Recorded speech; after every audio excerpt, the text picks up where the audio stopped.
Gerald Anderson masaya sa pagiging daddy sa anak nila ni Gigi Delana.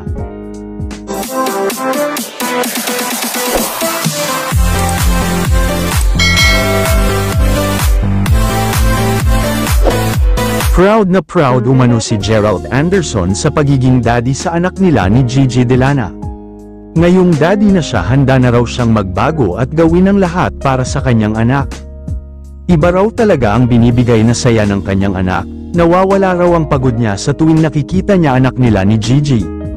Sobrang saya niya raw dahil sa wakas nahanap na niya ang babaeng papakasalan niya at makakasama niya habang buhay. Inamin ni Gerald Anderson na nung una ay hindi niya alam kung paano niya paninindigan si Gigi Delana at natakot umano siya noong una dahil may girlfriend siya at ito nga si Julia Barreto. Ngunit inamin ni Gerald na kaya siya naghanap ng iba ay dahil hindi na umano masaya ang kanilang relasyon. Matagal na rin daw toxic na ang kanilang relasyon at ito raw ay alam ni Julia Barreto. Hindi raw niya masisisi ang kanyang sarili na mahalin si Gigi Delana dahil napakabait raw umano nito at maalaga. Ibang-iba raw si Gigi Delana sa lahat ng mga naging karelasyon niya.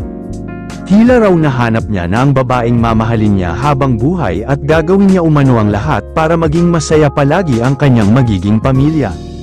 Samantala hanggang ngayon nananatili pa ring tahimik si Julia Barreto sa isyong ito at tila wala itong pakialam. Dahil panay bakasyon umano si Julia Barreto, may mga netizens naman ang nagbigay ng komento na ayon sa mga ito madaling maka-move on at makahanap ng bagong pag-ibig si Julia dahil maganda ito at higit sa lahat sexy. Maraming mga lalaki ang naghahabol kay Julia kaya wala umano itong pakialam sa hiwalayan nila ni Gerald Anderson.